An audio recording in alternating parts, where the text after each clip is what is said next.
Hello friends, कैसे हैं आप लोग। आई होप आप सब लोग अच्छे होंगे। मैं भी बहुत अच्छा हूं जी। इस वीडियो में मैं आपके साथ बेटे मॉक टेस्ट पेपर पे डिस्कशन करना चाहता हूं। और ये mock test paper CA inter group 1 के लिए इंस्टीट्यूट की वेबसाइट पे अपलोड हुआ है। अभी ग्रुप 1 का आया है तो ग्रुप 1 का डिस्कस कर रहा हूँ। ग्रुप 2 का आ जाएगा तो ग्रुप 2 का भी डिस्कस करूँगा। नवंबर 22 एग्ज़ाम्स के लिए ये अभी हमारा MTP नंबर 1 है ग्रुप 1 के लिए, और सीरीज़ बताई इन्होंने सितंबर 22।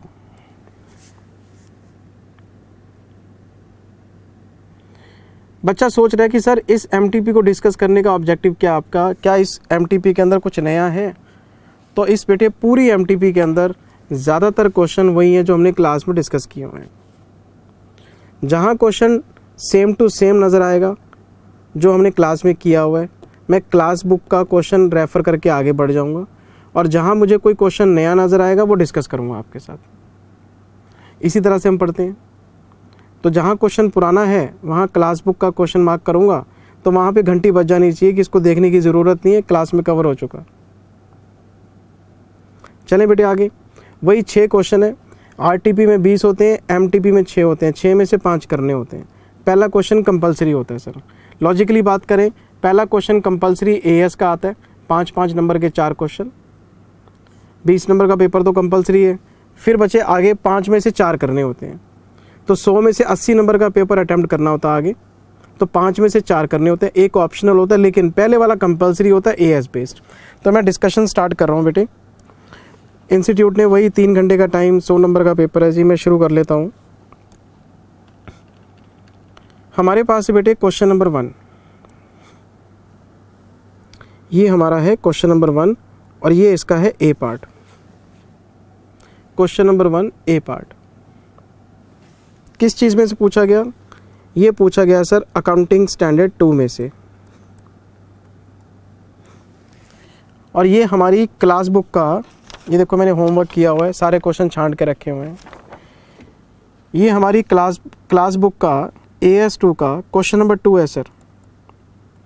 अच्छा, क्लास बुक खोलेंगे, फर्स्ट पेज है AS2 का, उसका सेकंड क्वेश्चन है। क्या करना है? कॉस्ट और NRV which ever is lower. अगर आप 5 मिनट में नज़र मारे ना इस क्वेश्चन में ये देखो, सबसे पहले ये बताओ कि इन्होंने गुड्स खरीदे कितने के हैं। इन्होंने गुड्स खरीदे हैं 20 लाख के, ठीक है जी। और साल के एंड में इनके पास बचा कितना है? 75% कहते हैं बिक गया। 75% बिक गया, तो स्टॉक में कितना है? स्टॉक में है 25%। 20 लाख का 25%, 20 लाख का 25%, 5 लाख। ये मेरी कॉस्ट है। और क्वेश्चन कहता है कंपनी अपना जो इन्वेंट्री है 5 लाख पे दिखाना चाहती है। ऐसे थोड़ा ना होता है, कॉस्ट और NRV which ever is lower देखना पड़ता है हमें। हमने क्वेश्चन आगे रीड किया, हमें एक्सपेक्टेड वैल्यू बता रहे हैं जी इसकी। एक्सपेक्टेड वैल्यू है 5.5 लाख, लेकिन कमीशन देना पड़ेगा आपको 10% सेल पे। तो सेलिंग एक्सपेंसेस जब हम माइनस करेंगे तो 5.5 लाख में से 55,000 माइनस हो जाएंगे।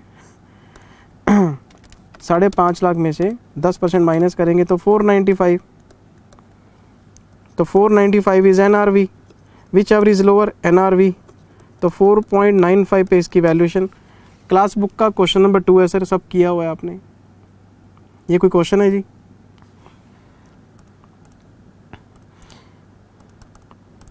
ये सब सर डिट्टो क्वेश्चंस हैं, सब डिट्टो क्वेश्चन, बिल्कुल डिट्टो क्वेश्चन। ये हमारा B पार्ट है। ये किस में से पूछा गया? ये पूछा गया AS 12 में से, गवर्नमेंट ग्रांट में से। और ये हमारी क्लास बुक का क्वेश्चन नंबर 11 है जी। क्लास बुक खोलेंगे, क्वेश्चन नंबर 11 है cut copy paste ditto question. ना फिगर में चेंज है ना इंफॉर्मेशन में चेंज है, एक लाइन का फर्क नहीं है सर। यानी क्लास बुक में आपने एक क्वेश्चन पढ़ा हुआ है, ठीक है जी। अच्छा, मैं आ गया सर इसके C पार्ट में। इसका जो C पार्ट है बेटे, ये पूछा गया अकाउंटिंग स्टैंडर्ड 10 PPE में से AS10 PPE property plant equipment, ये पूछा गया PPE में से। मैं क्वेश्चन आपको पढ़ देता हूं जरा फटाफट से। Neon enterprise operates a major chain of restaurants located in different cities. कोई कंपनी है जी, इनके पास काफ़ी सारे रेस्टोरेंट्स हैं। The company has acquired a new restaurant located at Chandigarh. Chandigarh में नया रेस्टोरेंट एक्वायर किया, उसमें यहाँ खोलना चाहते हैं। The new restaurant requires significant renovation. Sir, जब कोई चेन होती है ना, तो उस चेन की एक ब्रांडिंग होती है और उसके रेस्टोरेंट्स आपको जहाँ भी नज़र आएंगे एक ही डिज़ाइन में नज़र आएंगे, तो मेजर रेनोवेशन इनको करवानी पड़ेगी। कोई बात नहीं सर, रेनोवेशन है तो आपने पढ़ा हुआ है AS10 में, अगर कोई रिपेयर एंड मेंटेनेंस है तो वो प्रॉफिट एंड लॉस में चार्ज हो जाती है, और अगर कोई रेनोवेशन या इम्प्रूवमेंट है वो कैपिटलाइज हो जाती है। तो जितना पैसा रेनोवेशन में खर्च होगा वो सारा हम कैपिटलाइज कर लेंगे। Management expects that the renovations will last for 3 months during which the restaurant will be closed. 3 महीने लगेंगे रेनोवेशन में और रेस्टोरेंट क्लोज रहेगा। तो काम करवाना थोड़ा ना चलेगा, काम करवाना है तो रेस्टोरेंट तो बंद ही रहेगा। Management has prepared the following budget for this period. क्या बजट बता रहे हैं? Number 1, salaries to the staff engaged in the preparation of restaurant before its opening 7,50,000। Sir, ये तो कॉस्ट में नहीं आ सकता। आपका स्टोर बंद है, आप अपने स्टाफ को तनख्वाह दे रहे हैं, तो जब आप अपने स्टाफ को सैलरी देंगे तो ये तो आपका ऑपरेटिंग एक्सपेंस है। इसका रेनोवेशन से क्या लेने देना? रेनोवेशन में जो पैसा लगना है मटेरियल में, लेबर में, आपने कुछ स्टाफ रख लिया। मान लो एक शेफ़ है आपके पास, शेफ़ को आपने 3 महीने की सैलरी दी, रेस्टोरेंट आपका बंद पड़ा है, तो जो शेफ़ को या वेटर्स को या क्लीनिंग स्टाफ को आप जो स्टाफ रख के बैठे हैं उसको जो पैसे दे रहे हैं, रेस्टोरेंट आपका बंद है, तो उसका रेनोवेशन से क्या लेने देना? ये तो ऑपरेटिंग एक्सपेंस आपका। लेकिन क्वेश्चन हमें कहता है कंस्ट्रक्शन एंड, अच्छा कंस्ट्रक्शन ये तो कैपिटलाइज हो जाएगा। जो मटेरियल में, लेबर में जो आप पैसे खर्च करते हैं कंस्ट्रक्शन में, वो तो कैपिटलाइज होंगे ही। रेनोवेशन है वो तो आपका। स्टाफ को सैलरी देंगे वो रेनोवेशन नहीं है भाई। जितना पैसा आप किसी एसेट को प्रेजेंट कंडीशन, प्रेजेंट लोकेशन में लाने के लिए खर्च करते हैं वो तो उसकी कॉस्ट में आ जाता है। लेकिन सर, स्टाफ को सैलरी दे रहे हैं, आपने स्टाफ रखा ही क्यों जब रेनोवेशन चल रहा है? रेनोवेशन कंप्लीट होने के बाद स्टाफ रखते हैं आप, तो उनको घर बैठे हुए पैसे दे रहे हैं आप, तो ये तो ऑपरेटिंग एक्सपेंस आपका। क्वेश्चन क्या कहना चाह रहा है? Explain the treatment of these expenditures as per the provisions of AS10 PPE। बच्चा कह रहा है जी इस क्वेश्चन को पेपर में कैसे लिखेंगे हम? बड़ा सिंपल सी बात है। As per the provisions of AS10 we can include any expense in the cost of PPE if such an expense is directly related with acquisition of the asset। अगर कोई भी एक्सपेंस आपका एसेट के directly acquisition से relate करते हैं, purchase price है, stamp duty है, कमीशन है, कितने एग्जांपल लिए थे मैंने क्लास में। In the given case construction cost of ₹30 lakhs can be considered as a part of cost of PPE, but the salary of ₹7,50,000 cannot be considered while computing cost of PPE because it is not related with the acquisition of PPE. So the salary of ₹750 should be charged to the profit and loss account. बस इतनी सी बात है। यही answer RTP में, MTP में दिया हुआ है। चलें जी आगे। सर एमटीपी का आंसर दिखा दो, यकीन नहीं है? नहीं सर यकीन तो है, आप दिखा दोगे तो बढ़िया रहेगा सर। दिखा दूँ आंसर आपको, ये लो आपको आंसर दिखा देता हूँ सर मैं।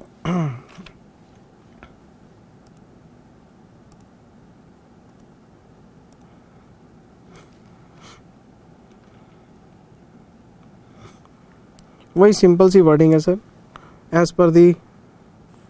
As per the provisions of AS10 any cost directly related with दी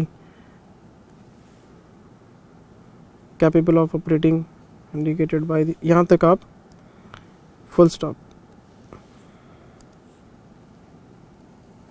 ये आगे की कहानी तो थोड़ी स्टैंडर्डाइज कर दी इन्होंने, ये यहाँ तक लिखो पहले आप वर्डिंग, ठीक। Management of Neon enterprise should capitalise the cost of construction and remodelling because they are necessary to bring the restaurant to the condition, ठीक है जी। और the restaurant can not be opened without incurring the construction, construction के बिना इसको नहीं खोला जा सकता, इसलिए 30 लाख रुपए को आप कैपिटलाइज कर लो। और जो बाकी के 7.5 लाख रुपए, the cost of salaries of the staff 750 before it's opening are in the nature of operating expenditure and are not necessary to bring the restaurant to its conditions, so 750 should be expensed। expensed मतलब P&L में, should be expensed का मतलब should be charged to profit and loss account। ये question है बेटे, ये तो question आपको पढ़ते ही पता लग गया होगा भी 30 लाख कैपिटलाइज करने, 7.5 लाख रुपए आपको राइट ऑफ करने, ये तो कोई खास बात नहीं बेटे। एक बच्चे ने मुझसे पूछा था सर ये जो इंस्टीट्यूट की लैंग्वेज होती है स्टैंडर्डाइज, क्या इसको लिखना मैंडेटरी है? ये तो मैं भी नहीं लिख सकता। आपका आंसर होना चाहिए बिल्कुल स्पष्ट, सटीक और साफ भाषा में। ये तो लॉ की लैंग्वेज है बेटे, आप अपना आंसर अपनी भाषा में लिख सकते हैं, बस आंसर आपका एज पर कॉन्सेप्ट सही होना चाहिए। अकाउंट्स में और ऑडिट में आपको छूट है, अकाउंट्स में और ऑडिट में। कहाँ छूट नहीं है? लॉ के पेपर में, इनकम टैक्स के पेपर में। अगर आप कोई भी लॉ का पेपर लिख रहे हैं तो वहाँ लैंग्वेज प्रेफर की जाती है, यहाँ पे कॉन्सेप्ट चेक किए जाते हैं आपके। अच्छा जी सर, मैं आ गया चलते चलते डी पार्ट में। ये किस में से पूछा गया? ये तो अकाउंटिंग स्टैंडर्ड 11 का क्वेश्चन है सर। ये क्वेश्चन है क्लास बुक में? बिल्कुल है जी। कौन सा क्वेश्चन है सर? ये क्लास बुक का क्वेश्चन नंबर 4 है जी। ये क्लास बुक का क्वेश्चन नंबर 4 है। करना क्या है इसमें? कुछ भी नहीं। इन्होंने एक लोन लिया है $5 लाख का 1 जनवरी को। 1 जनवरी को $5 लाख का लोन लिया है सर इन्होंने, और इसकी पेमेंट कब करनी है? 31 जुलाई को।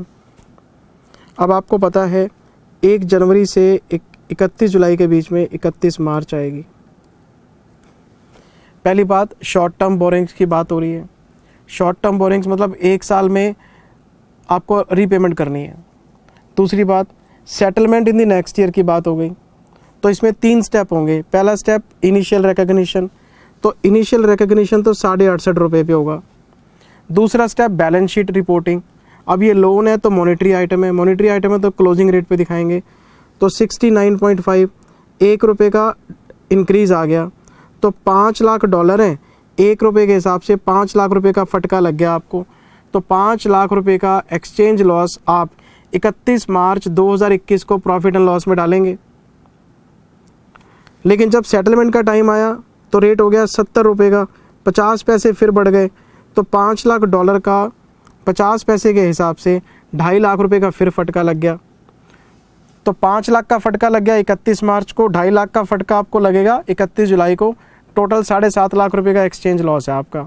तो ये वही 3 स्टेप्स हैं। पहला step initial recognition, bank account debit to foreign currency loan. फिर दूसरा step balance sheet reporting, exchange loss account debit to foreign currency loan 5 lakh रुपए बढ़ा दो, P&L account debit to exchange loss. और 31 जुलाई को फिर एक एंट्री डालेंगे, exchange loss to loan, loan to cash. सारी एंट्रीज आपको पता है। क्वेश्चन की रिक्वायरमेंट क्या है? क्वेश्चन की रिक्वायरमेंट है जी एंट्रीज बताओ, नेसेसरी जर्नल एंट्रीज बतानी है। तो पहली एंट्री पास होगी 1 जनवरी को, फिर एंट्री पास होगी 31 मार्च को, फिर एंट्री पास होगी 31 जुलाई को। ये कोई क्वेश्चन है बेटे? मुझे बताओ आप। क्लास के किए हुए क्वेश्चन है सारे, मैं दिखा ज़रूर रहा हूँ आपको। ये देखो आप,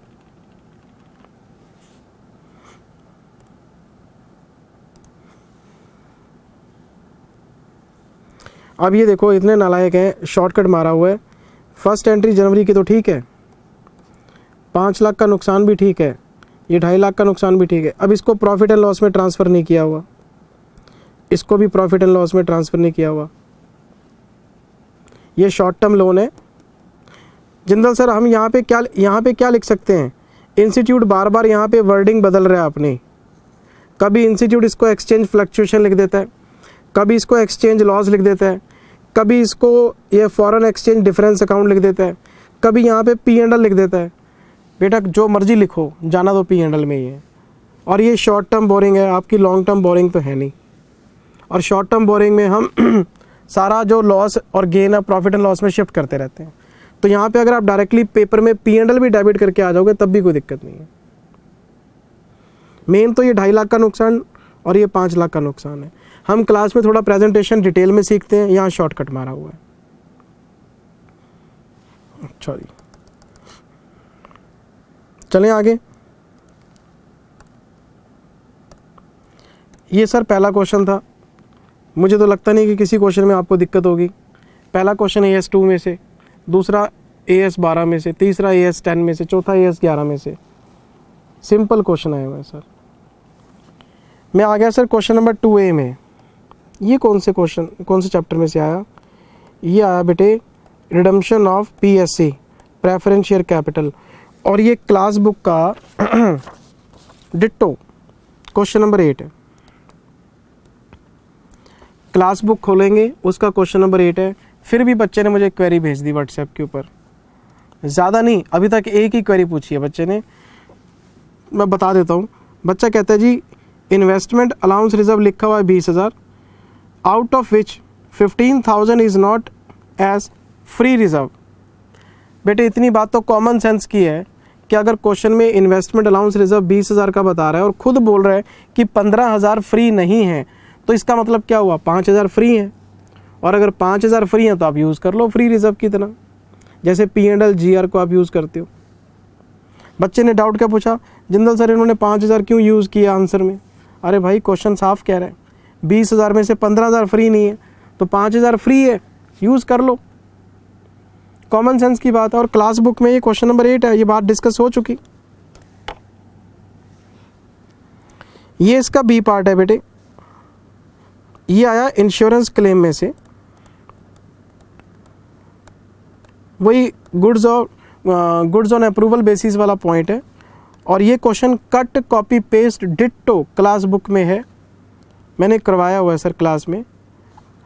क्वेश्चन नंबर 7 है बेटे। ये क्लास बुक का 8वां क्वेश्चन है, ये 7वां क्वेश्चन है। जय श्री राम बोलो और आगे बढ़ो।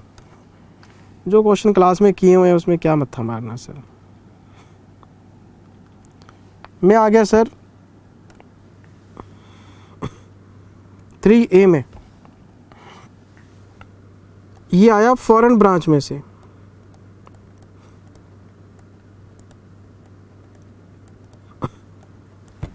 और ये हमारा क्लास बुक का क्वेश्चन नंबर 52 है।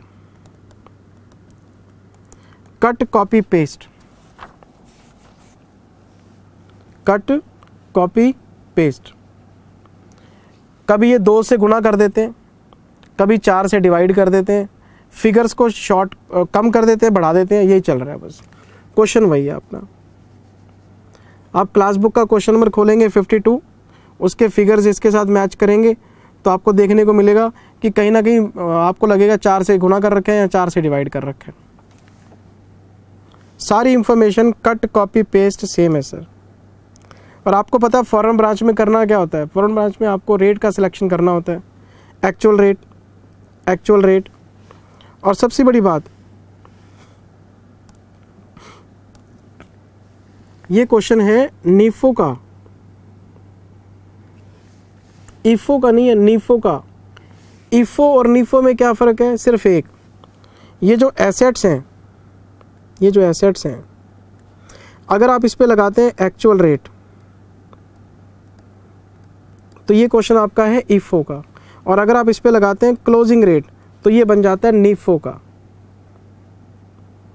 मैंने इफो नीफो दोनों कराए हुए हैं आपको। बाकी ओपनिंग स्टॉक, अच्छा जी, ओपनिंग रेट, एवरेज, एवरेज, ये तो आपको जीएसटी भी देखना पड़ेगा। Average, average, average, average, average, इसके लिए आपको ब्रांच अकाउंट का क्लोजिंग बैलेंस देखना पड़ेगा एचओ की बुक्स में। ना तो हम इसको कन्वर्ट करते हैं ना इसको कन्वर्ट करते हैं, इसके लिए हम एचओ की बुक्स देख लेते हैं। Closing, closing, closing, closing, rate का सिलेक्शन ही तो करना है, कन्वर्ट करके टोटल मारना है, और जो डिफरेंस आएगा ट्रायल बैलेंस के डिफरेंस को आपको अकाउंट करना है। यही तो था इस क्वेश्चन में।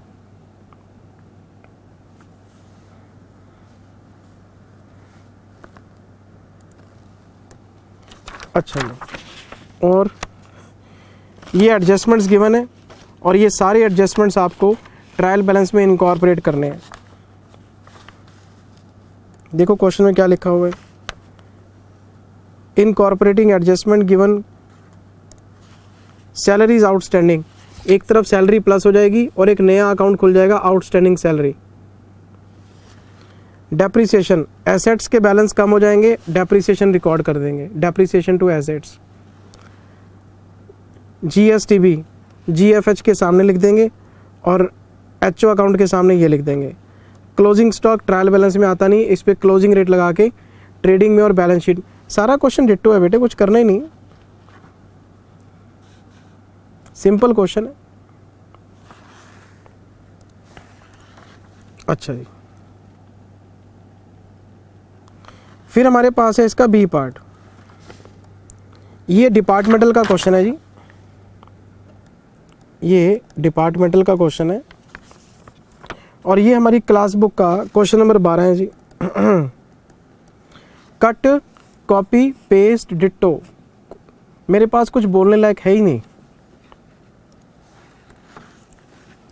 मैं आ गया सर क्वेश्चन नंबर 4A में।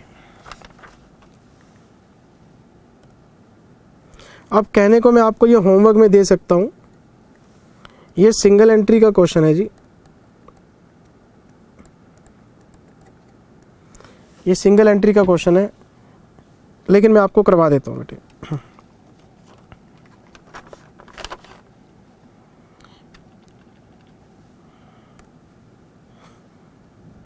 और क्वेश्चन की रिक्वायरमेंट क्या है, you are required to prepare trading P&L and balance sheet as on March 22।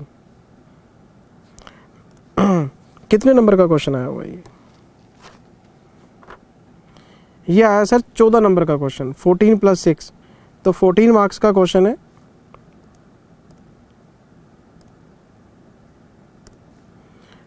अब इस क्वेश्चन में अगर आप नजर मारो तो लैंड बिल्डिंग का ओपनिंग क्लोजिंग सेम नजर आ रहा है। यहां से एक हिंट मिल जाता आपको, हमने सिंगल एंट्री में कई बार बात की है कि अगर किसी एसेट का ओपनिंग क्लोजिंग सेम है और वो एसेट डेप्रिशिएबल है, जैसे बिल्डिंग है इसमें, तो इसका मतलब डेप्रिसिएशन पेंडिंग चल रहा है। और अगर डेप्रिसिएशन पेंडिंग चल रहा है तो कहीं ना कहीं इज टू बी प्रोवाइडेड लिखा होगा, टू बी प्रोवाइडेड लिखा होगा, तो डेप्रिसिएशन आपको डालना पड़ेगा। और ये जितने भी क्लोजिंग बैलेंस आपको नज़र आ रहे हैं, ये सारे के सारे क्लोजिंग बैलेंस आपको रिवाइज करने पड़ेंगे। ये बात तो सिंगल एंट्री के क्वेश्चन नंबर 1 शिव कुमार वाला जो क्वेश्चन है उसी में बताई थी मैंने आपको। पक्की बात है, कहीं ना कहीं depreciation is to be provided लिखा होगा। और ये देखो लिखा भी हुआ है, depreciation to be provided as follows. तो क्लोजिंग बैलेंस जो है वो बिफोर डेप्रिसिएशन है, आपको रिवाइज करने पड़ेंगे। लेकिन हमें करना क्या है, हमें सबसे पहले फॉर्मेट्स बनाने हैं। ये हमारा करंट ईयर है और ये हमारा प्रीवियस ईयर है। आओ जी फॉर्मेट बनाते हैं फटाफट से, क्वेश्चन को जल्दी से जल्दी कंप्लीट करना है। हम इसमें लिखेंगे trading and profit and loss account for the year ended 31st March 22।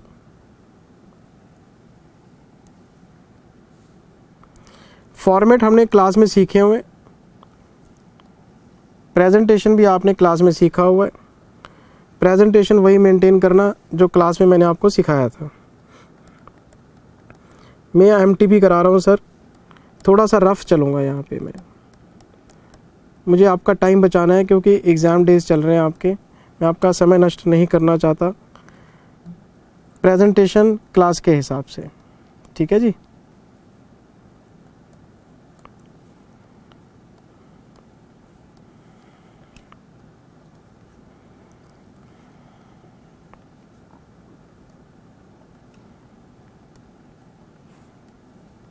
Balance sheet,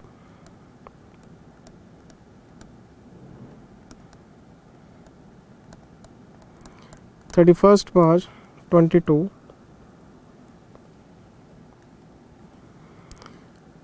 बच्चों को पता है कि मैं क्वेश्चन सिंगल एंट्री का कैसे अटेम्प्ट करता हूँ।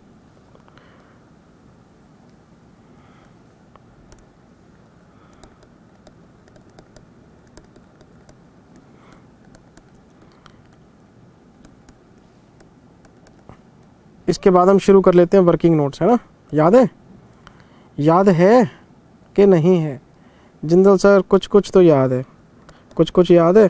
वर्किंग नोट बताओ, सबसे पहला क्या बनाते हैं? Statement of affair. Statement of affairs क्या चीज़ है? ओपनिंग बैलेंस शीट, 31 मार्च 21। हमारा एक ही काम होता है, जैसे जैसे क्वेश्चन हमें इंफॉर्मेशन बताता जाता है हम वैसे वैसे नोट्स खोलते जाते हैं, लिखते जाते हैं।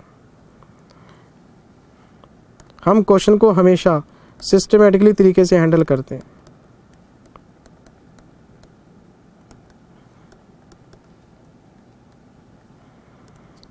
अब आपको एक बार क्वेश्चन में वापस आना चाहिए बेटे।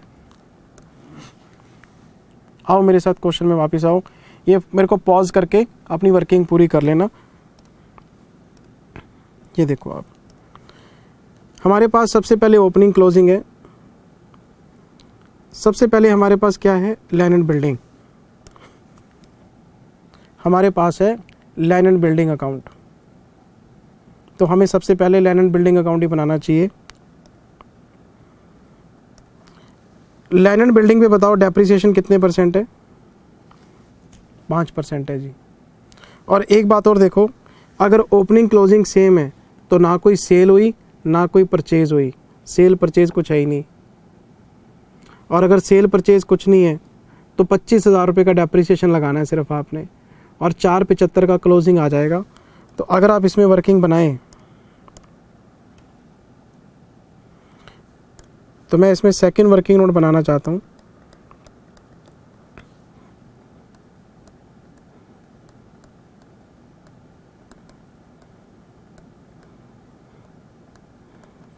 लैंड एंड बिल्डिंग अकाउंट,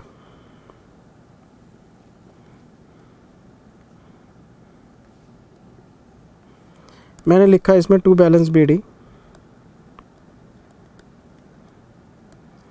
मेरे पास लैंड एंड बिल्डिंग का 5 लाख का बैलेंस है।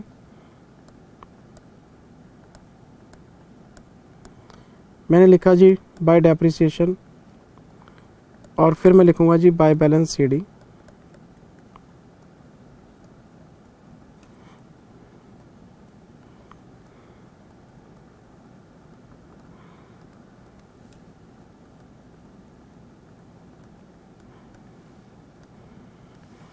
कितने परसेंट डेप्रिसिएशन है? 5%। तो 25,000 रुपये का डेप्रिसिएशन है। 4,75,000 का क्लोजिंग बैलेंस आ जाएगा। ये बैलेंसिंग फिगर है हमारा। अब इस अकाउंट से 3 इंफॉर्मेशन निकलती हैं, एक ओपनिंग, एक क्लोजिंग, एक डेप्रिसिएशन। तो सारी इंफॉर्मेशन को समेटो और जहाँ जो चीज़ आनी चाहिए वहाँ लिखो। फॉर एग्जांपल ये एसओए है तो यहाँ लिखेंगे लैंड एंड बिल्डिंग का ओपनिंग बैलेंस 5 लाख रुपए। ये हमारा लैंड एंड बिल्डिंग का ओपनिंग बैलेंस है 5 लाख रुपए। लिखो बैलेंस शीट में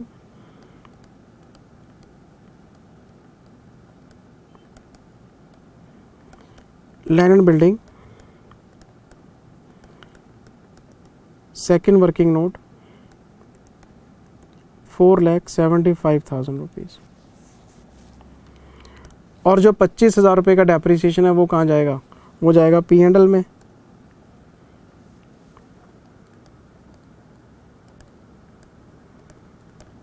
to depreciation land and building 25,000 रुपये।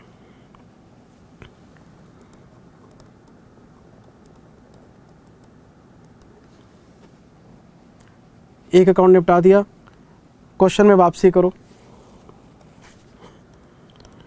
जब हम क्वेश्चन में वापसी करेंगे तो प्लीज़ चेक करो हमारे पास दूसरा अकाउंट कौन सा बेटे? हमारे पास दूसरा अकाउंट है प्लांट एंड मशीनरी अकाउंट। और आप एक बात बताओ, 2,20,000 का ओपनिंग बैलेंस है, 3,30 हो गया, तो कितने का इंक्रीज़ नज़र आ रहा है? आपको इंक्रीज़ नज़र आ रहा है 1,10 का। तो ये 1,10 का इंक्रीज़ क्या बता रहा है? परचेज़। इन्होंने मशीन 1,10,000 रुपये की ख़रीदी होगी, लेकिन ध्यान रखना पड़ेगा कि कहीं एडिशनल इंफॉर्मेशन तो नहीं है। इसका डेप्रिसिएशन कितने परसेंट है? 10%।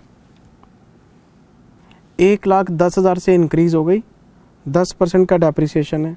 और क्या बता रहा है? एडिशनल इंफॉर्मेशन में आओ। 1 अक्टूबर, जैसे इसने 1 अक्टूबर बोला, मेरे दिमाग में 6 महीने वाली घंटी बजी। क्यों? अकाउंटिंग चल रही है अप्रैल टू मार्च, तो अक्टूबर मिड में पड़ता है। 1 अक्टूबर, अप्रैल मई जून जुलाई अगस्त सितंबर, 6 महीने। क्या किया इन्होंने?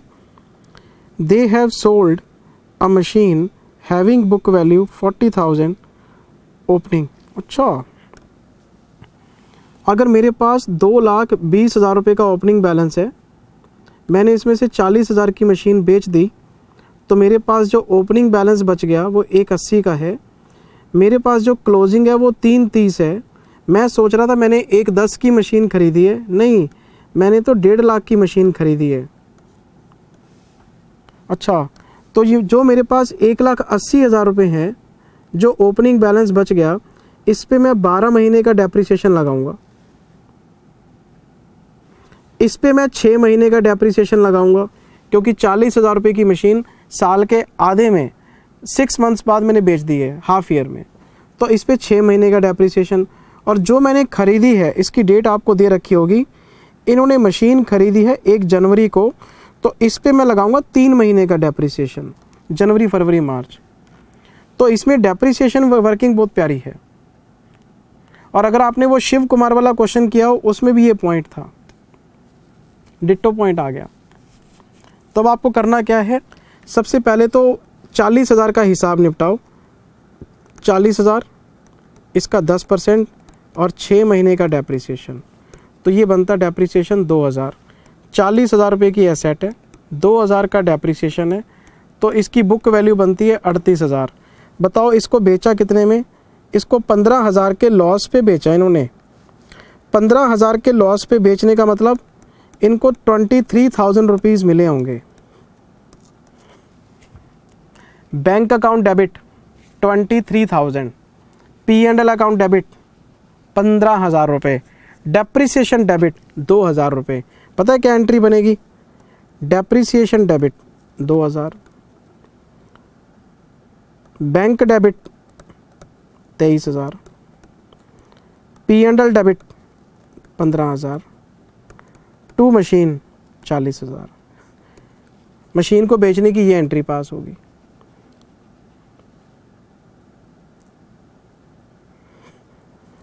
तो करना क्या है इसके अंदर? अगर मैं प्लांट एंड मशीनरी अकाउंट बनाता भी हूँ, मैंने पॉइंट सारा समझा दिया आपको।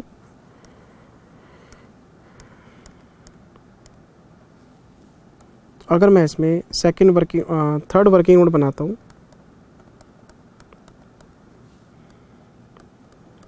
प्लांट एंड मशीनरी अकाउंट, अगर मैं इसमें प्लांट एंड मशीनरी अकाउंट बनाता भी हूँ, मैं इसमें सबसे पहले लिखूँगा टू बैलेंस BD। मेरे पास 2,20,000 रुपये का ओपनिंग बैलेंस था। मैं यहाँ लिखूँगा बाय बैंक, नहीं, मैं सबसे पहले लिखूंगा बाय डेप्रिसिएशन, किस चीज़ का? सोल्ड एसेट का। 40,000 रुपये, इसका 10% रेट और इसका 6 महीने का डेप्रिसिएशन, ये बनता है 2,000 रुपये का। By loss on cell of asset, question ने कितना लॉस बताया आपको? 15,000 रुपये का। और बाय बैंक 40,000 की एसेट है, इसमें से 17,000 आपको हटाने चाहिए, 2,000 का डेप्रिसिएशन, 15,000 का लॉस, तो 23,000 ही आपको मिले होंगे। बिल्कुल ठीक बात है।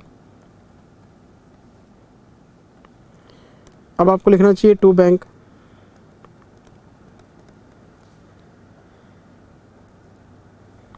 ₹1.5 लाख।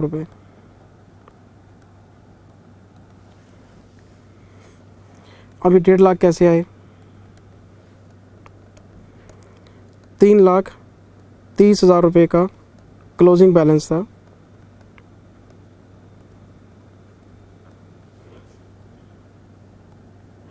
माइनस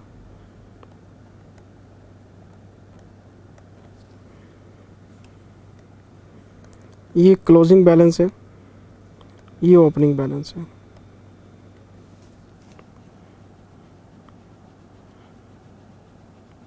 सेल पहले हुई है, परचेज बाद में हुई है। सेल कब हुई थी? अक्टूबर में, और परचेज कब हुई है? जनवरी में।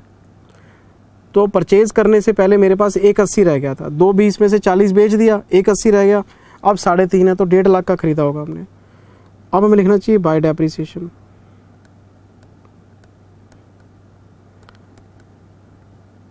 अब ये कैसे आएगा?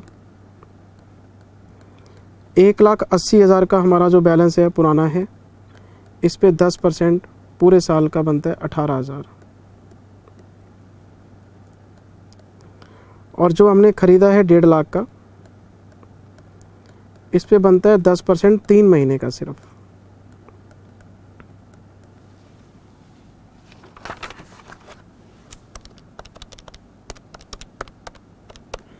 ₹3,750, 21,750। अब बताओ क्लोजिंग बैलेंस कितना आया?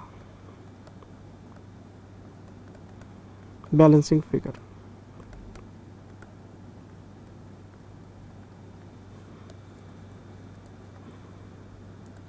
₹3,70,000 रुपये,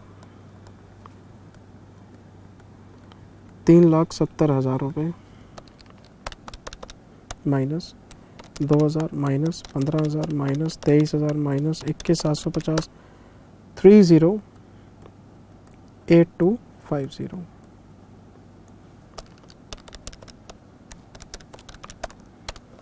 अब ये सारी इंफॉर्मेशन एक एक करके आपको ऊपर फाइनल अकाउंट्स में पुश करनी है, तो बड़ा मसले वाला काम है ये। तो देखो, सबसे पहले लिखेंगे यहाँ प्लांट एंड मशीनरी, मेरे पास ओपनिंग बैलेंस है 220 का, हो गया जी। मैं आ गया बैलेंस शीट में, मैं यहाँ लिखूँगा plant and machinery, working note number 3, कितना आया था अभी? 308250, 308250, ये भी आ गया। अच्छा, P&L में आ जाओ आप, यहाँ लिखेंगे प्लांट एंड मशीनरी,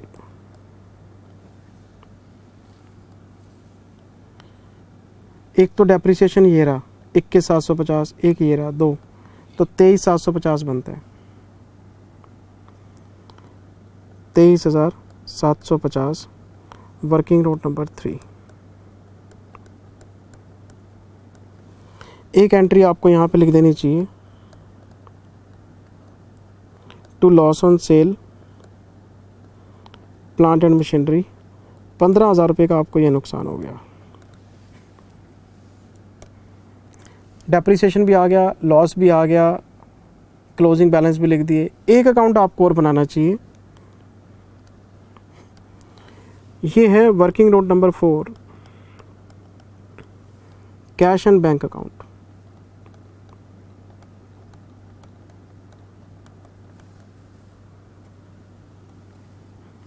इतनी सेल परचेज हुई है, कैश एंड बैंक अकाउंट तो आपको लिखना ही चाहिए ना भाई। इतनी सेल परचेज करके आए हो, कैश एंड बैंक अकाउंट तो आपको लिखना ही पड़ेगा। पहले बताओ,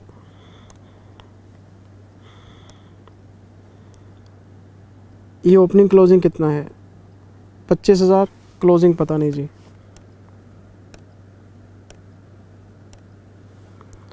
टू बैलेंस पीडी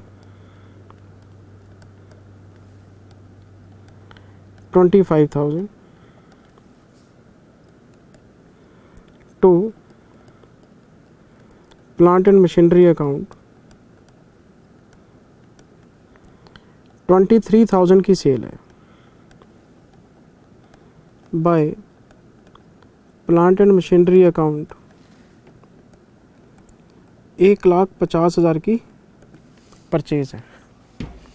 ये परचेज है।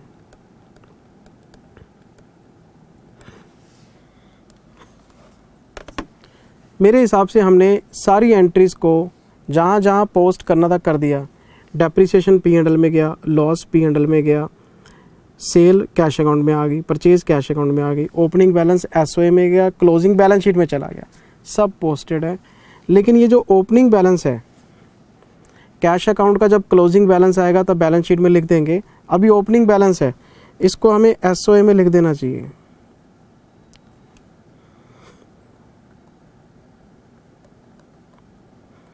कैश एंड बैंक 25,000 रुपीज़ का ओपनिंग बैलेंस हमने लिख दिया।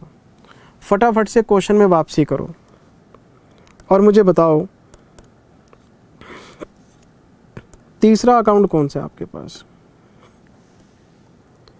Office equipment. अगर आप ध्यान से देखो तो 1,05,000 85,000 रह गया।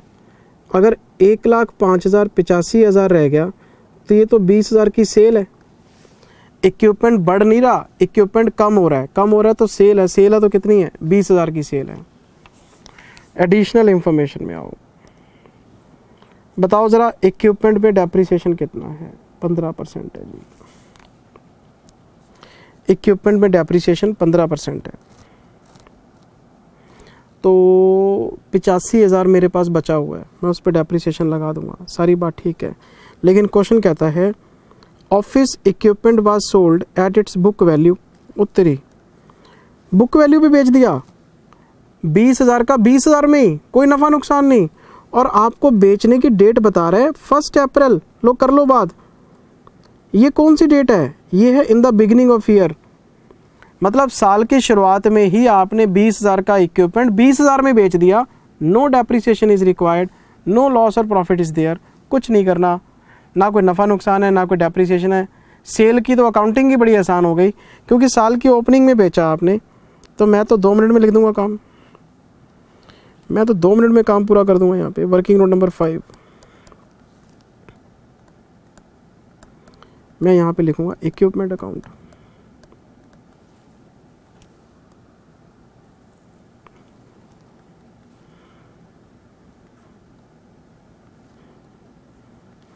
बताओ जी ओपनिंग बैलेंस कितना है? 1,15,000 रुपये का ओपनिंग बैलेंस है। बाय बैंक, बाय कैश लिखना, बाय कैश लिख लो, कोई फ़र्क नहीं पड़ता। हमारे पास कौन सा पासबुक है इस क्वेश्चन में? 20,000। 1,15,000 माइनस 85,000, ठीक है ना जी। अब लिखेंगे बाय डेप्रिसिएशन। जब हम बाय डेप्रिसिएशन लिखेंगे तो ये जो 85,000 रुपीज़ हैं इसका 15%,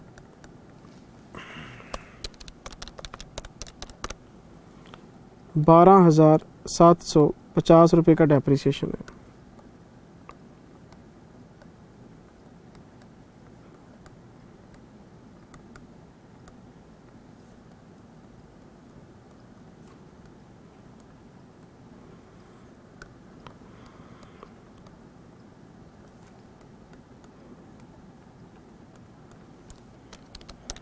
1,15,000 माइनस 20,000 माइनस 12,750, 82,250।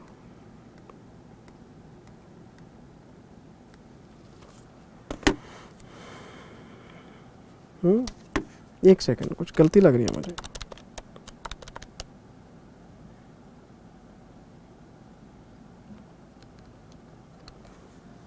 ओपनिंग बैलेंस में कुछ मिस्टेक लग रही है मुझे, मैंने 1,15 लिखा है, कितना है? 1,5 है सर। तभी क्या कुछ गलती है, यहाँ पे 1,5 है बेटे।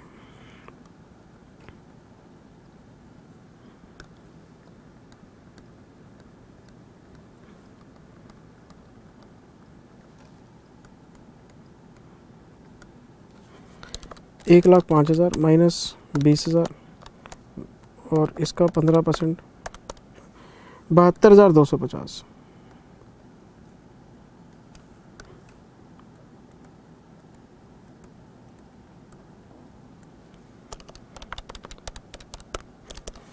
अब यहाँ से इंफॉर्मेशन ट्रांसफ़र करो, यहाँ लिखेंगे इक्विपमेंट। 1,05,000 का ओपनिंग बैलेंस है, 72,250 का क्लोजिंग बैलेंस है।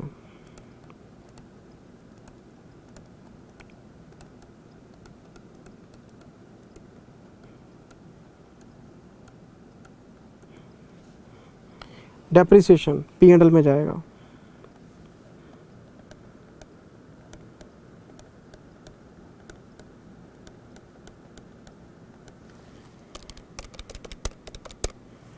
$12,750 है। और जो आपने 20,000 का इक्विपमेंट बेचा है वो कैश अकाउंट में जाएगा।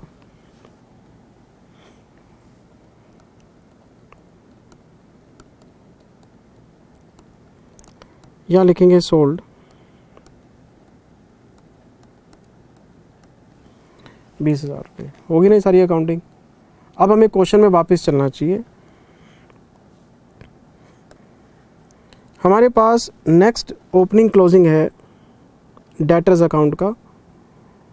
डेटर्स अकाउंट का ओपनिंग तो नहीं पता हमें, क्लोजिंग पता है कि 2,25 है। लेकिन सबसे मज़े की बात यह है, क्लोजिंग 2,25 तो ज़रूर है, लेकिन ये बिफोर बैड डेट्स है। अगर ये बिफोर बैड डेट्स है तो क्वेश्चन में हमें बोला गया है बैड डेट्स 2% लगाने हैं आपको। तो मुझे एक बात बताओ, 2,25 का 2% अगर बैड डेट्स है तो 4,500 रुपये तो बने। तो इसका मतलब क्लोजिंग बैलेंस आपको चेंज करना पड़ेगा, 2,20,500 आ जाएगा। तो हमें बनाना चाहिए next working note number 6, debtors account. हमें ओपनिंग नहीं पता, कोई बात नहीं।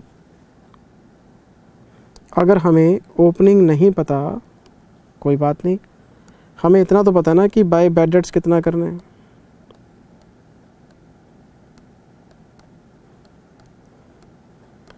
ये 2,25,000 का 2% करना है तो 4,500 रुपये के बैड डेट्स हैं। और हमें ये भी पता है कि क्लोजिंग कितना है, 2,20,500। बताओ जी बैड डेट्स को कहाँ लेके जाएं? बैड डेट्स को लेके जाएंगे P&L में और क्लोजिंग बैलेंस शीट में। यहाँ लिखेंगे टू बैड डेट्स, 4,500 रुपये के जो बैड डेट्स हैं वो यहाँ जाएंगे और बैलेंस शीट में लिखेंगे डेटर्स 2,20,500 रुपये के। कौन सा वर्किंग नोट है जी? 6। वर्किंग नोट की नंबरिंग तो मेंशन करनी ही करनी है। अब डेटर से रिलेटेड सारी इंफॉर्मेशन पढ़ लेते हैं हम। आओ क्वेश्चन में वापस आओ। सबसे पहले बताओ कलेक्शन फ्रॉम डेटर्स कितना बता रहे हैं? 9,25।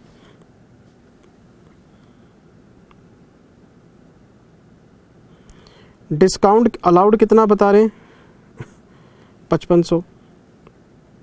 तो पहले ये दो चीज़ें तो लिखो, एक कलेक्शन लिखो और एक डिस्काउंट लिखो। बाय बैंक 9,25,000 रुपये का कलेक्शन है।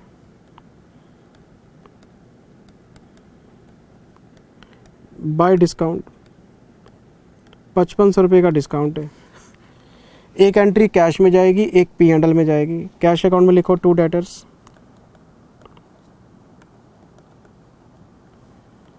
9,25,000 ये कलेक्शन है। और P&L में लिखो 2 डिस्काउंट,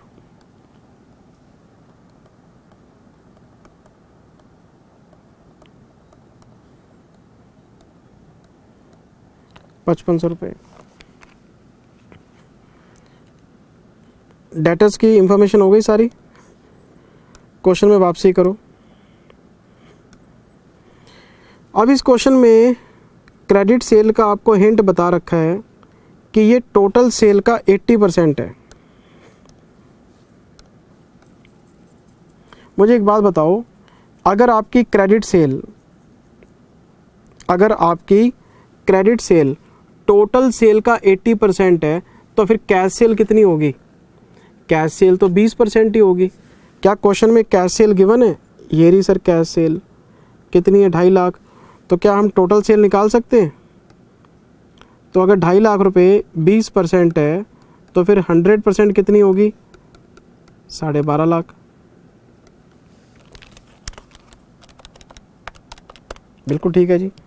और इसका 80% क्या है? क्रेडिट सेल है, मतलब 10 लाख। यानी कि आप अपने डेटर्स अकाउंट में क्रेडिट सेल निकाल सकते हैं। अगर क्वेश्चन में कैश सेल है और वो 20% है तो आप सीधा ये भी लिख सकते हैं कि 2.5 लाख रुपए अगर ये 20% है तो फिर बाकी का 80% कितना होगा? तो सीधा ही 10 लाख आ जाएगा। दूसरा तरीका, पहले आप इसको पूरी सेल बना लो और पूरी सेल बना के फिर उसका 80% कर दो, एक ही बात है। तो ये तो पॉइंट कुछ खास नहीं है, ये तो सिंपल पॉइंट है। तो मैं यहाँ लिखना चाहता हूँ कैश अकाउंट में 2 सेल्स। कौन सी सेल? Cash cell. कितनी सेल? 2.5 लाख रुपए। और बताओ ये सेल कहाँ जाएगी? ये जाएगी सर ट्रेडिंग अकाउंट में। तो आपको ट्रेडिंग अकाउंट में लिखना चाहिए बाय सेल्स। सबसे पहले है कैश, फिर लिखनी चाहिए क्रेडिट सेल। और क्रेडिट सेल के लिए आपको पता ही है, चलो डेटर्स अकाउंट में दिखा देंगे इसकी कैलकुलेशन। ये 10 लाख रुपए टोटल 12.5 लाख की सेल आ गई है सर। अब आपको डेटर्स अकाउंट में लिखना चाहिए, यहाँ लिखो आप 2 सेल। और वो भी कौन सी सेल? क्रेडिट। 2.5 लाख रुपए की सेल, अगर ये 20% है तो 100% कितनी होगी? और जो भी 100% होगी उसका 80% सेल हमारी क्रेडिट सेल है।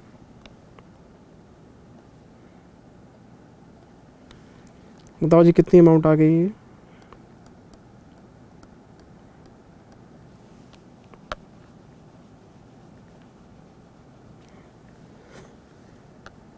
यहाँ पे परसेंटेज लगाने की ज़रूरत ही नहीं है आपको।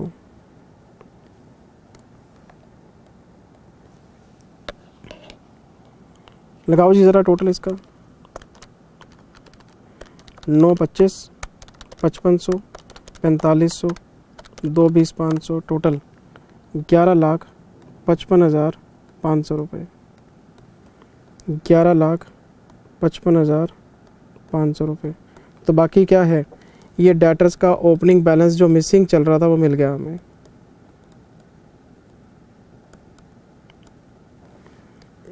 ₹1,55,500 रुपये का मिसिंग बैलेंस मिल गया।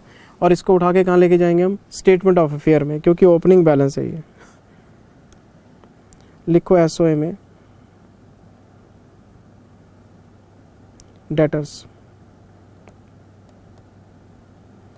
वर्किंग नोट 6, 1,55,500 रुपये।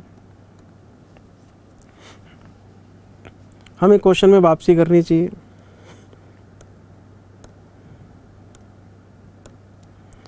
क्वेश्चन में जो नेक्स्ट बैलेंस है वो है ट्रेड पेबल्स का, मतलब क्रेडिटर्स का।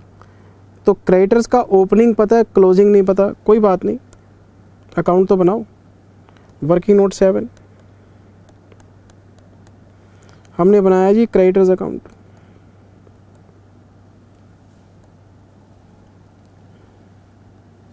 सिंगल एंट्री की सबसे बड़ी ड्रॉबैक, टाइम बहुत लग जाता है सर।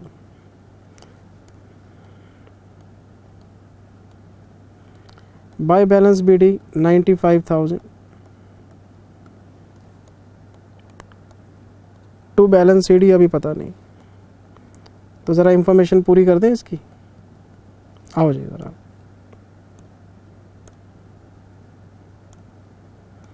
हमें क्वेश्चन ने पेमेंट बताई है सर, 5/25 की पेमेंट है और 4500 का डिस्काउंट है। 5/25 की पेमेंट लिखो टू बैंक, 5,25,000 की पेमेंट है।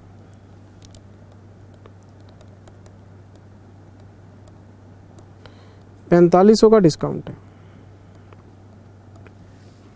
5/25 की पेमेंट है, 4500 का डिस्काउंट है। ये सारी इंफॉर्मेशन हम इकट्ठी ट्रांसफ़र कर लेंगे। नहीं यार, अभी कर ही लेते हैं। यहाँ लिखो, कैश अकाउंट में लिखो बाय क्रेडिटर्स अकाउंट।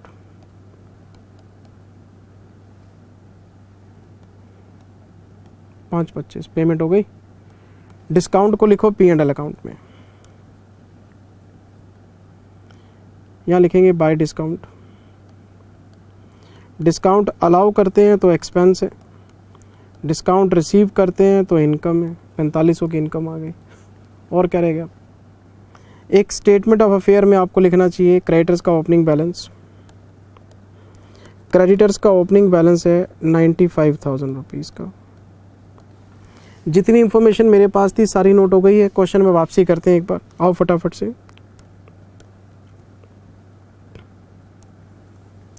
क्वेश्चन में हमें क्रेडिट परचेज बता गया, और क्या चाहिए बताओ?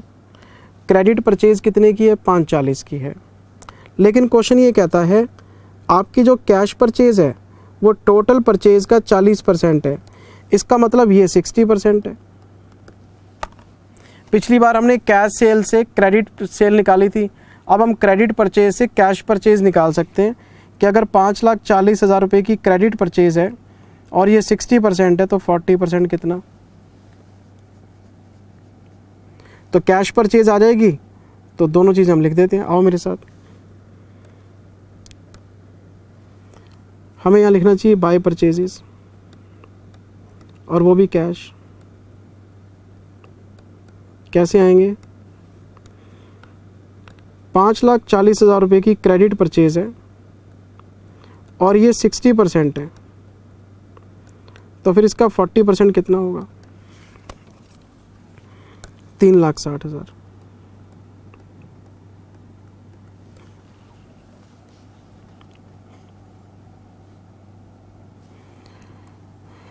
लिखो परचेजेस अकाउंट में बाय क्रेडिट परचेज।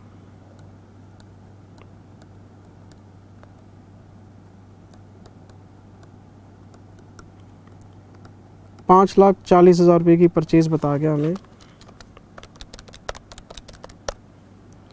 6,35,000 रुपये। 6 लाख। बैलेंसिंग फिगर बताओ जी कितना आ गया?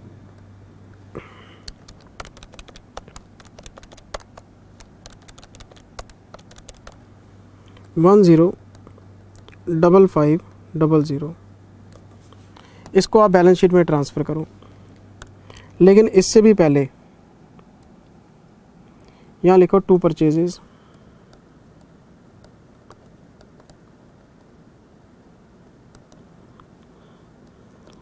कैश परचेज कितनी आई है? 3,60,000। क्रेडिट परचेज कितनी आई है? 5,40,000। टोटल परचेज कितनी आ गई है? 9 लाख की है जी। बहुत बढ़िया जी, परचेज होगी सारी। लिखो अपना बैलेंस शीट में, लिखो क्रेडिटर्स का बैलेंस। Working note number 7 105500। एक एक करके सारी इंफॉर्मेशन फाइनलाइज होती जा रही है, सारी चीज़ें हाथों हाथ हम लिखते जा रहे हैं। अब हमें क्वेश्चन में फिर वापसी करनी चाहिए। देखो क्या रहेगा बेटे, हमारे पास क्वेश्चन में है ऑफिस एक्सपेंसेस का आउटस्टैंडिंग बैलेंस। तो कोई बात नहीं, 20,000 का ओपनिंग है, 15,000 का क्लोजिंग है।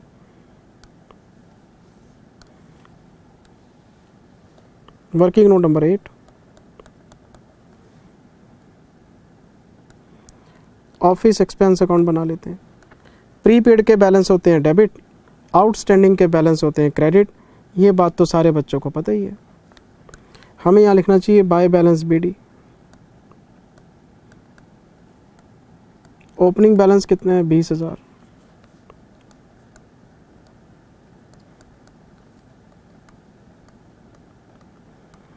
क्लोजिंग बैलेंस है 15,000। यहाँ क्या लिखेंगे? To bank. यहाँ लिखेंगे बाय पी हैंडल। ये कोई नई चीज़ तो है नहीं, expense to bank, P and L to expense. तो बताओ ज़रा पेमेंट कितनी है? इसके लिए क्वेश्चन में जाना पड़ेगा आपको। कहीं ना कहीं ऑफिस एक्सपेंसेस की पेमेंट आपको दे रखी होगी 42,000 रुपये में।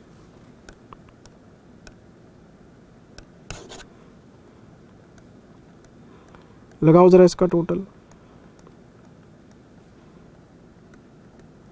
तो फिर पी एंड एल में कितना जाएगा? 37,000। इन चारों चीज़ों को अलग अलग जगह पोस्ट करना है, एक एसओए, एक बैलेंस शीट, एक पी एंड एल, एक आपका कैश अकाउंट। तो कैश अकाउंट में लिखते हैं सबसे पहले बाय ऑफिस एक्सपेंसेस।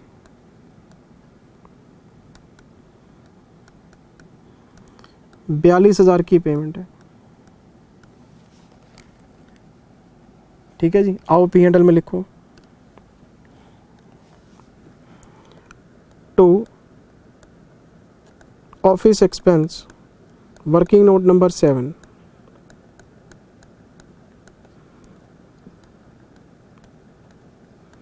₹37,000 की ये पेमेंट आ गई। बैलेंस शीट में लिखो आउटस्टैंडिंग एक्सपेंसेस,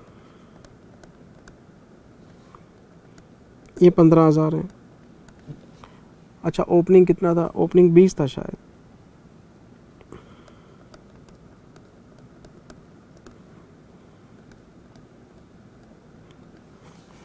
अब आपको क्वेश्चन में फिर वापसी करनी चाहिए।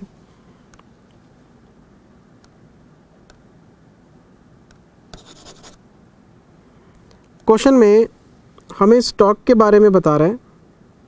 ओपनिंग स्टॉक तो मिसिंग है, लेकिन क्लोजिंग स्टॉक 65,000 रुपये। कोई बात नहीं,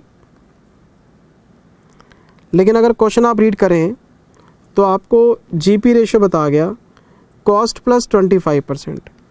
अगर कॉस्ट हमारी 100 है, प्रॉफिट हमारा 25 है, तो सेलिंग प्राइस 125 है। तो आपका प्रॉफिट आपकी सेल का 25/125 1/5 है। सेल आपके पास है, जीपी आ सकता है, ओपनिंग स्टॉक भी आ जाएगा। तो अगर आप बात करें, हमारे पास सारी इंफॉर्मेशन है। ये देखो आप, मैं यहाँ लिखूंगा by closing stock 65,000 rupees given है। मैं लिखूंगा to gross profit to GP. कैसे? 12.5 लाख रुपए का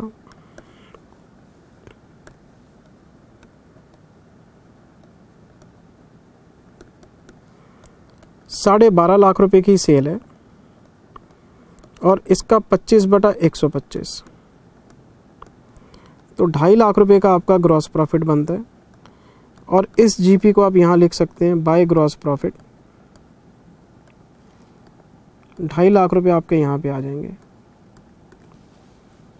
तो फिर ओपनिंग स्टॉक आ गया, बैलेंसिंग फिगर और क्या है।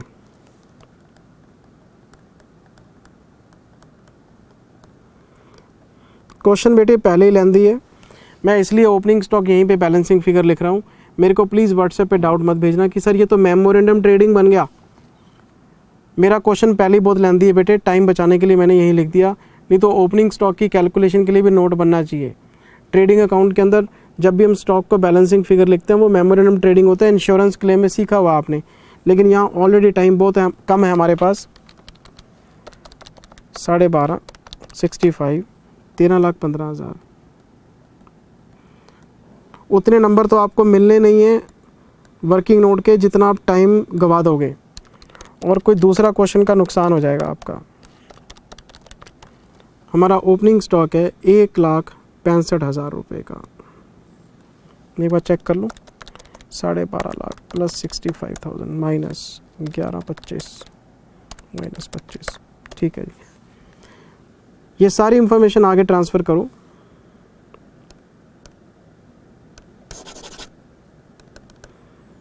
आपको लिखना चाहिए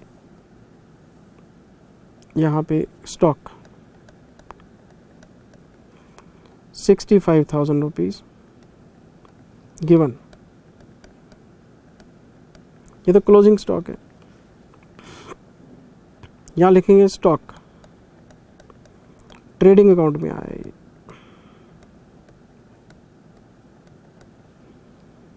₹1,65,000 रुपीज़, ये ओपनिंग स्टॉक हो गया। क्वेश्चन सारा हो गया सर। इंफॉर्मेशन फटाफट से चेक करो क्या रह गई अब।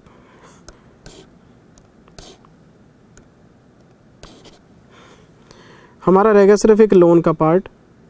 12% कोई लोन है हमारे पास। 1,60,000 का हुआ करता था, अब 1 लाख है, मतलब 60,000 रुपये का लोन आपने वापस कर दिया है। तो अब मुझे ये कन्फ्यूज़न है कि मैं ब्याज किस पे निकालूं। ये 60,000 की जो इंस्टॉलमेंट मैंने पे की है ये कब पे की है। क्वेश्चन में कहीं ना कहीं कोई ना कोई हिंट ज़रूर होगा। देखो, loan was partly paid 31 March 22 together with interest. अच्छा, पेमेंट हुई है लास्ट में। अगर पेमेंट साल के आखिरी दिन हुई है तो आपको 1,60,000 का ही ब्याज देना पड़ेगा। 60,000 आपने दिए ज़रूर हैं, लेकिन साल के आखिरी दिन दिए हैं, तो पूरा साल 1,60,000 आउटस्टैंडिंग रहे हैं, उस पर ब्याज आपको देना पड़ेगा। तो आपको लिखना चाहिए कैश अकाउंट में बाय लोन अकाउंट। 60,000 तो लोन के दिए हैं आपने, बाय इंटरेस्ट 1,60,000 रुपये का 12% आपको ये भी देना पड़ेगा। 19,200 का आपने ब्याज दिया। जो ब्याज है वो P&L में डाल दो। जो ब्याज है उसे तो प्रॉफिट एंड लॉस में लिखो। टू इंटरेस्ट ऑन लोन 19,200 का आपका ब्याज हो गया, ठीक है जी। और एक आपकी बैलेंस शीट है, इसमें लिखो लोन फ्रॉम बैंक। अब ये लोन 1 लाख रुपए का रह गया मात्र, लेकिन पिछले साल ये कितना था। पिछले साल ये जो लोन है ये 1,60 का हुआ करता था।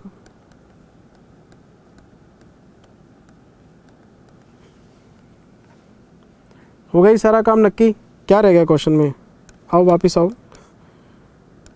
सारे ओपनिंग क्लोजिंग हो गए हैं सर। वो हो क्या रह गया अब रह गया सिर्फ 3 चीज़ें, सैलरी पेड, एक्सपेंसेस पेड। 2 चीज़ें रह गई हैं। सैलरी कितनी है 32 और ये कितने हैं 15, बस बाकी सब नक्की है सर। सैलरी और एक्सपेंसेस बाय सैलरी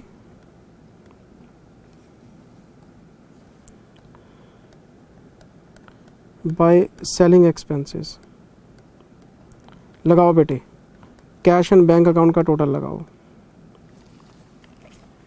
और बैलेंसिंग फिगर निकालो। 25,000, 23,000, 20,000, 9,25, 2.5 लाख, 12,43, 12,43,000 रुपये। पेमेंट चेक करो sir. 1.5 lakh, 5,25, 3,60, 42,000, 60,000, 19,200, 32,000, 15,000, 12, 43। By balance CD, balancing figure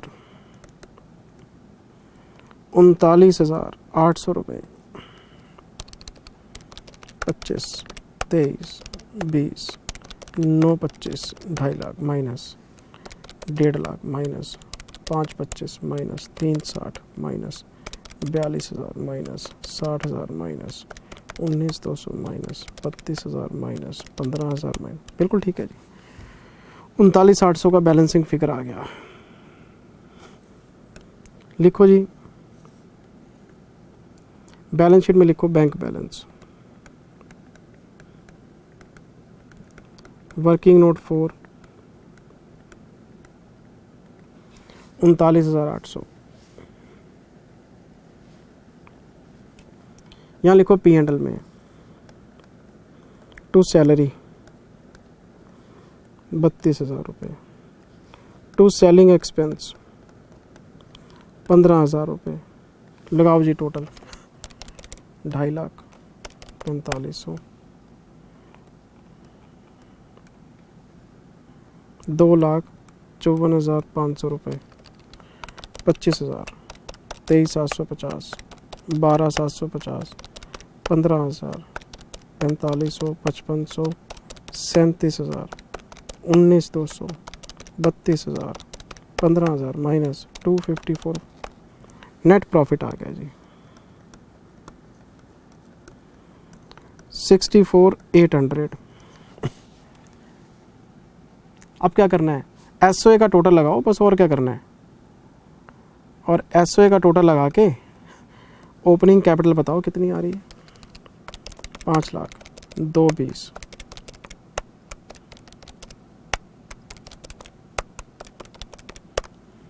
11,70,500, 11,70,500 capital balancing figure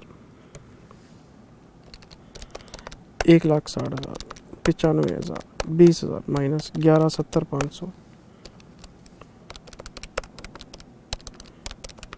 5 lakh, 2,20,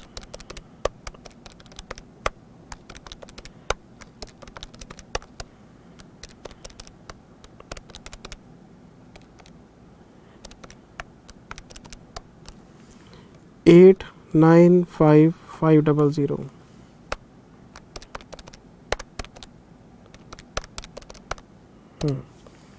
8,95,500। यहाँ लिखेंगे capital 8,95,500 plus profit. Capital account बनाना चाहो बना सकते हो, एक ही एंट्री, एक्चुअली ड्राइंग्स तो है नहीं इसमें।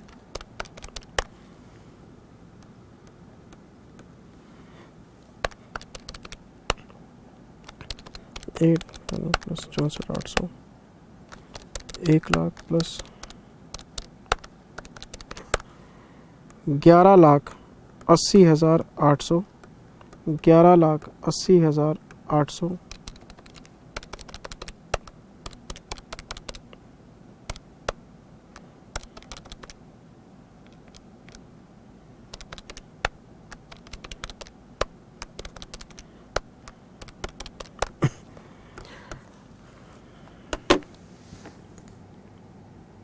हो गया सर। क्वेश्चन निपटा दिया काम हमने।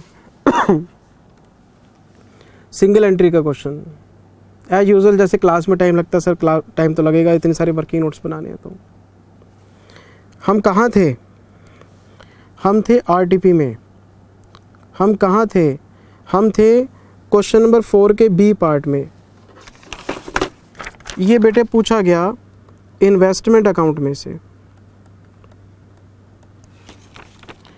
और ये तो नाम भी नहीं बदले, अमाउंट तो बदलने की दूर की बात है। ये हमारी क्लास बुक का क्वेश्चन नंबर 6 है बेटे।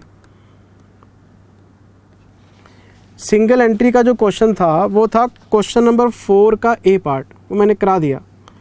4 का B part cut copy paste ditto class book में देख लेना। क्वेश्चन नंबर 5 का ए पार्ट, ये किस चीज़ का है? ये है कंपनी फाइनल अकाउंट। ये कौन सा क्वेश्चन है? ये हमारी क्लास बुक का क्वेश्चन नंबर 18 है sir. Cut copy paste ditto, वही 4 से गुना 4 से डिवाइड, 2 से गुना 2 से भाग, फिगर बस इसी हिसाब से प्रोपोर्शनली चेंज कर देते हैं, बाकी इंफॉर्मेशन सेम है। कट कॉपी पेस्ट आप मिला सकते हैं, करने की ज़रूरत नहीं, क्लास बुक में देखा हुआ आपने। ये इसका B part, redemption of debentures.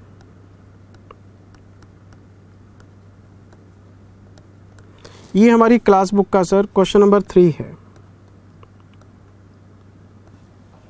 ये क्लास बुक का क्वेश्चन नंबर 3 है, रिडम्पशन ऑफ डिवेंचर्स।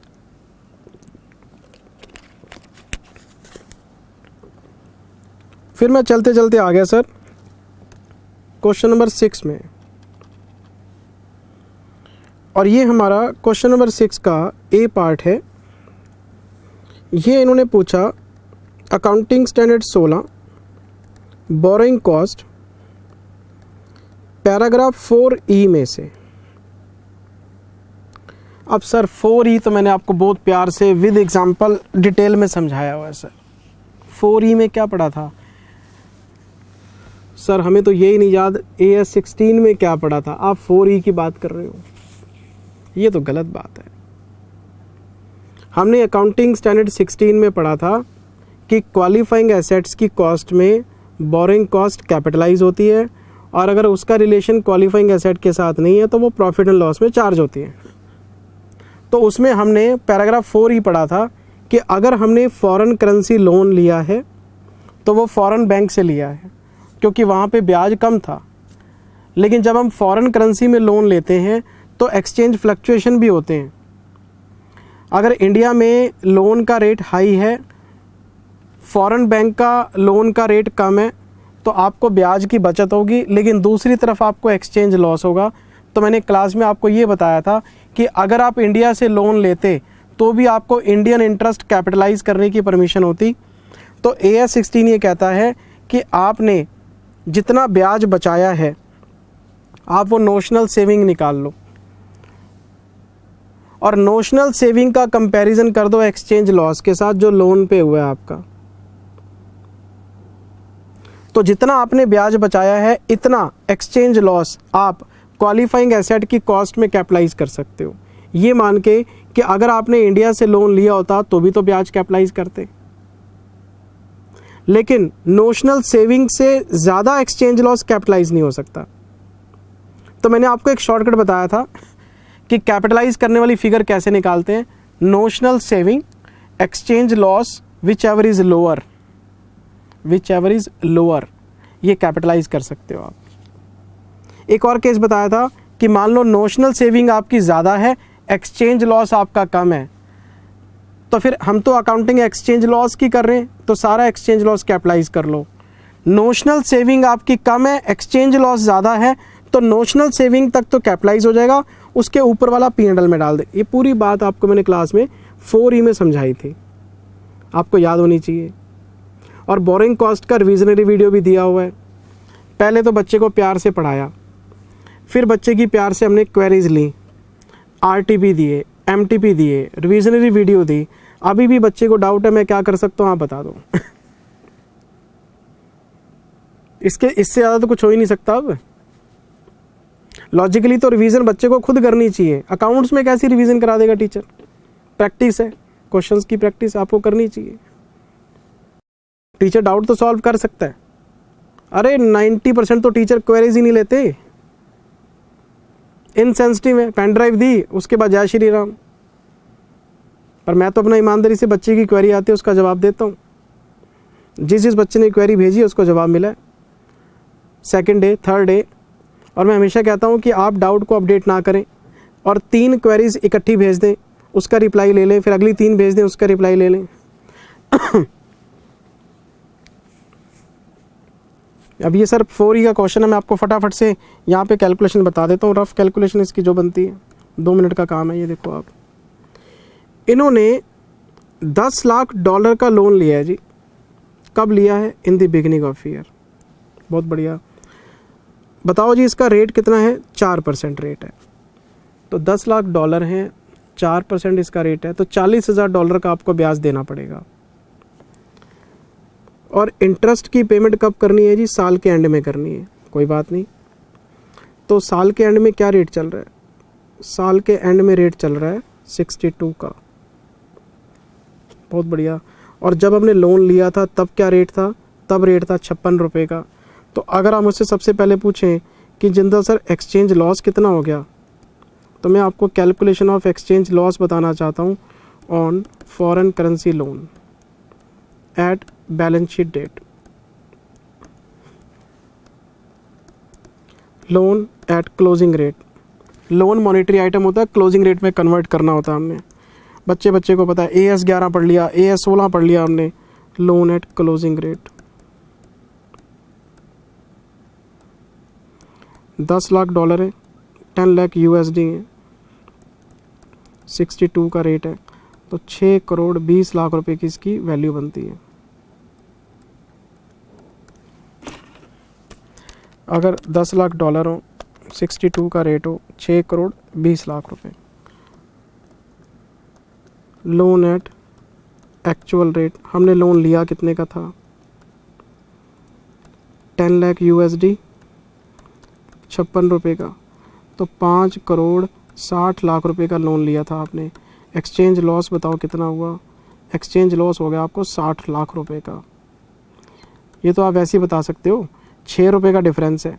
6 रुपये का डिफरेंस है तो $10 लाख पे 60 लाख का नुकसान हो गया।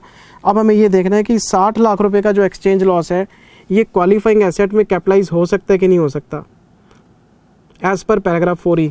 तो इसके लिए आपको क्या करना पड़ेगा? नोशनल सेविंग निकालनी पड़ेगी। नोशनल सेविंग निकाल लेते हैं। ये नोट कर लिया आपने? कैलकुलेशन ऑफ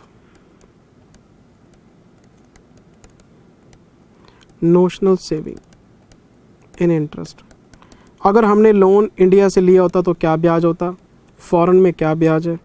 तो पहले हम लिखते हैं interest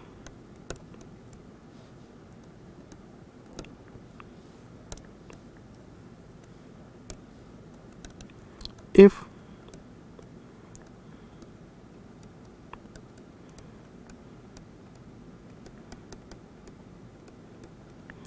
from Indian bank.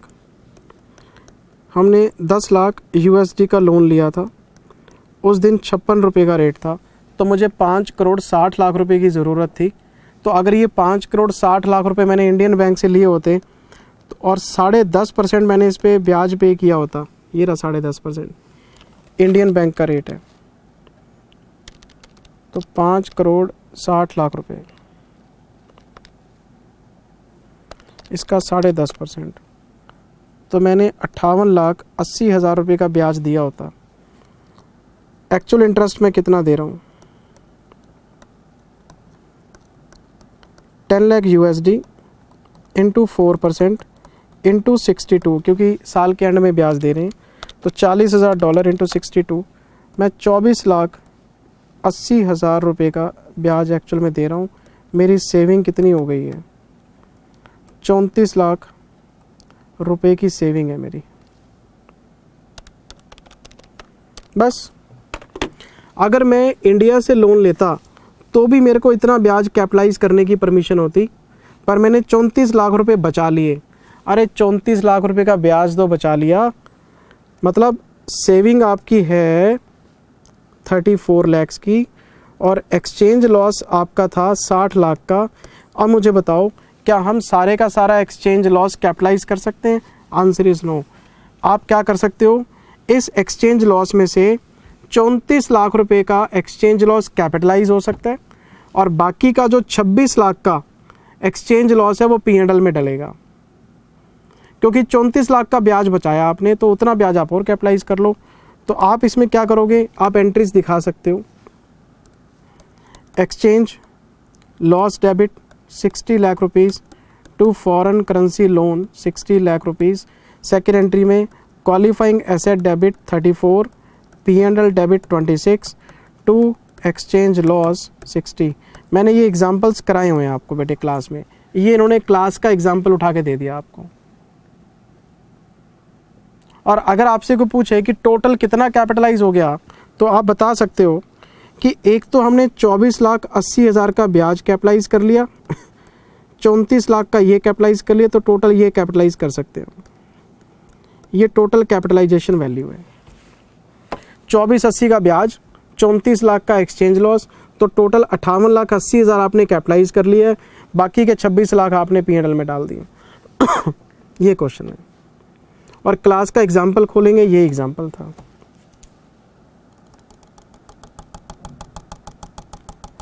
Paper में कुछ भी आ जाता है।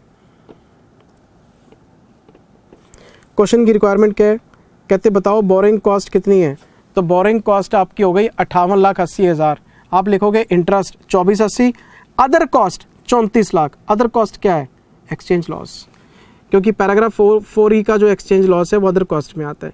Borrowing cost means interest and other cost, तो अदर कॉस्ट और इंटरेस्ट कॉस्ट मिला के बोरिंग कॉस्ट बनती है 58,80 बनती है सर। और एक्सचेंज डिफरेंस आपको बताना है, तो एक्सचेंज डिफरेंस आपका कितना आएगा, 60 लाख रुपए का। ये 60 लाख है। क्वेश्चन की रिक्वायरमेंट के हिसाब से आंसर पूरा कर दो। मैं इसके बी पार्ट में आ गया। ये कंपनी फाइनल अकाउंट्स का क्वेश्चन है सर। ये क्लास बुक का क्वेश्चन नंबर 2 है, और ये वही क्वेश्चन है जिसमें इफेक्टिव कैपिटल निकालनी होती है। और ये एक क्वेश्चन तो हमेशा आरटीपी में या एमटीपी में रहता ही है। क्वेश्चन नंबर 6 के सी पार्ट में आ गया मैं सर। बोनस शेयर का क्वेश्चन है, मजाक किया इन्होंने। और ये क्लास बुक का क्वेश्चन नंबर 4 है सर। मेरे करवाने लायक कुछ है ही नहीं।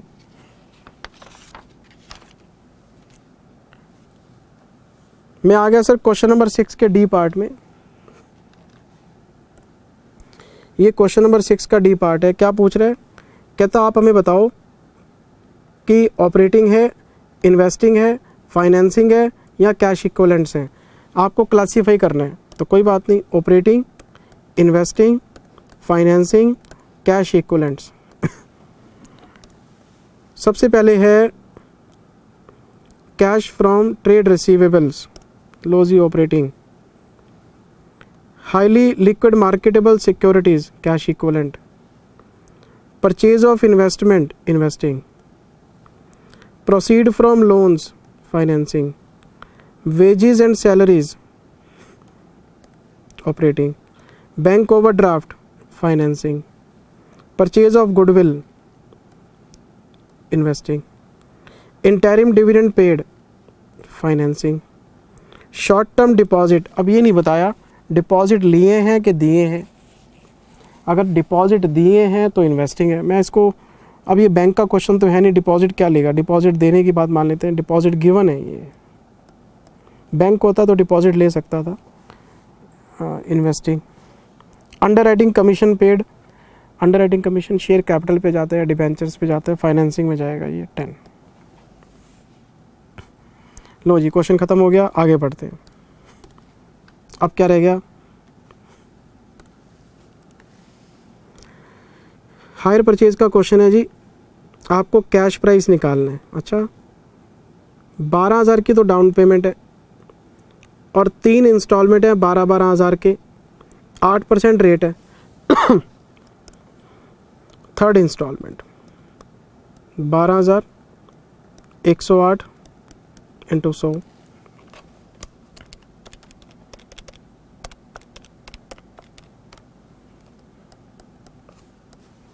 Second instalment 12,000 plus 11,121, 108 into 100। कर लोगे? रिवर्स ही तो करना, कुछ है ही नहीं, ये आप कर लेना सर। ये हमारी एमटीपी थी सर। एक सिंगल एंट्री का क्वेश्चन दिया इन्होंने बढ़िया वाला, और बाकी तो कुछ पूरी इस एमटीपी में था नहीं, पर मैंने सर एमटीपी, मेरा फ़र्ज़ बनता है बच्चे को आरटीपी एमटीपी प्रोवाइड करना, इसलिए मैं आपको करवा रहा हूँ सर। सारा स्टडी मटेरियल कर लिया, पास्ट एग्जामिनेशन क्वेश्चंस देख लिए, आरटी में एफडीपी के वीडियो देख लिए, अभी भी बच्चे का अगर रिजल्ट डाउटफुल है सर कैसे चलेगा काम? तो आप अपनी तरफ से पूरी मेहनत कीजिए प्लीज़, ठीक, पूरी कोशिश करें कि आप अपने माँ बाप का नाम चमकाएं, साथ में थोड़ा सा हमारा नाम भी चमकाएं। धन्यवाद, thank you so much, take care, bye bye. Second group की एमटीपी आएगी, वो भी अपलोड करूँगा जैसी आएगी। Love you, bye bye, take care, God bless you, bye bye.